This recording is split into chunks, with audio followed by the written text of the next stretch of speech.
Hey gang, today we're going to continue our work with scatter plots, specifically creating and interpreting lines of best fit. So, a company has developed a diet plan that includes exercising. They would like to study the association between the number of hours spent exercising and the weight loss due to the diet. They have 50 test subjects follow the diet as well as record the number of hours they spent exercising over a 3-week period. The scatter plot below shows the results for each of the 50 participants along with the best fit line. Part A. What does the best fit line predict the weight loss of a person who exercises for 14 hours? So, to make our prediction based on the best fit line, we want to look at 14 hours, total time exercising in hours. So 14 would be here. Follow that up to the line of best fit. It matches here, which would predict 11 pounds of weight loss.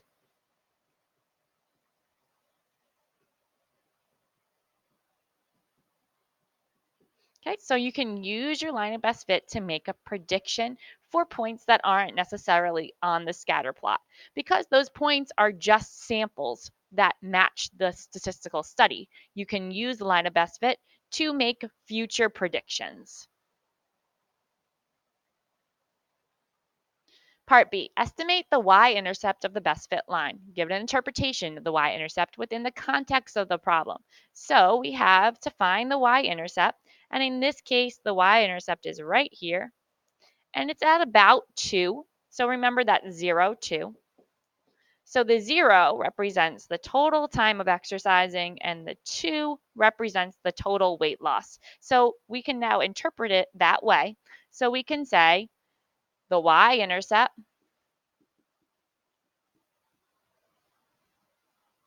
predicts that someone who does not exercise at all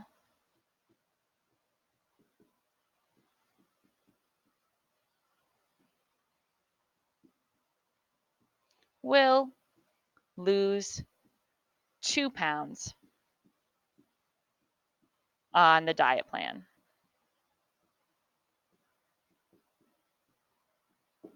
So again, using that y-intercept to interpret, you just need to think about, well, what the x and the y represent in relationship to the y-intercept. Turn it into a coordinate, then do some interpreting. Part C, circle 2 points that the best fit line passes through and write their coordinates in a table. They do not have to be actual points. So let's take a look at this and see if we can find 2 points that seem to go through the line and are actual coordinates. So like this point right here, 6, 6 looks to be a point, and this point right here, 14, 11 looks to be a point. So we can put those 2 points in a table like directed in the directions. So we have x and then y. And again, we picked 6, 6 and 14, 11. So it says find the slope of the line that passes through the 2 points. Express your answer as a decimal rounded to the nearest tenth.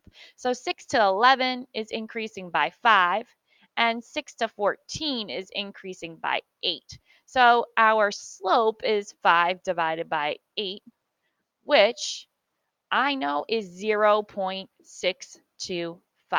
But they want us to round it to the nearest tenth, so we're going to say it's about 0.6.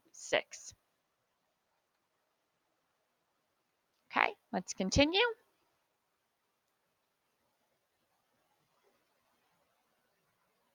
So now using proper units, give an interpretation of the slope. So 0.6 is our slope, which is 6/10.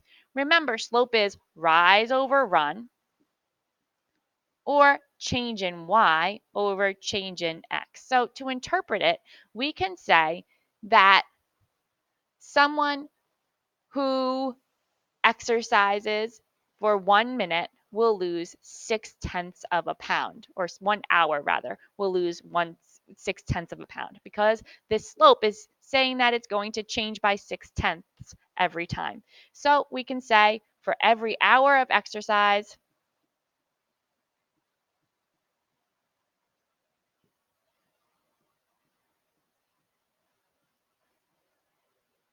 you can expect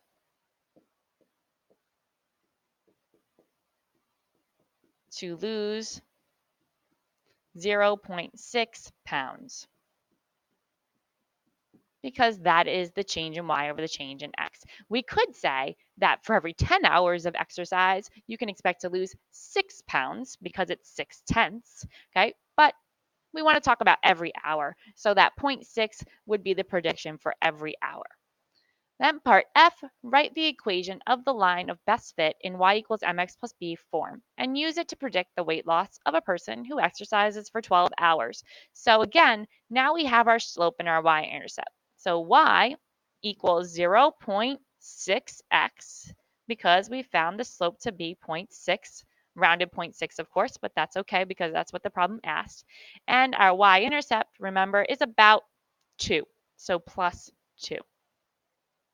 Now we want to use that to predict the weight loss of a person who exercises for 12 hours. Well, total time exercising is the x value. So we're going to plug 12 in for the x and solve it. So y equals 0.6 times 12 plus 2. So y equals 6 times 12 would be 72. So this is going to be 7.2 plus 2, or y equals 9.2. So somebody who exercises for 12 hours can expect to lose 9.2 pounds according to this scatter plot. And we could also try to match that up on our line. So 12 hours would be right here. And if we follow the line up and then back over, we notice that it is under the 10. So we could say that that 9.2 would match up on that line. Now remember, we did do some rounding there, so it might not be perfect, but it's pretty close to what the line would actually predict.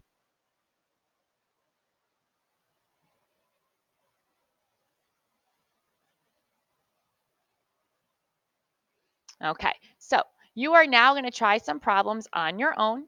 Make sure you're checking in with me before moving on to your exit ticket so we can be sure that you've got this concept down and you know what you're doing.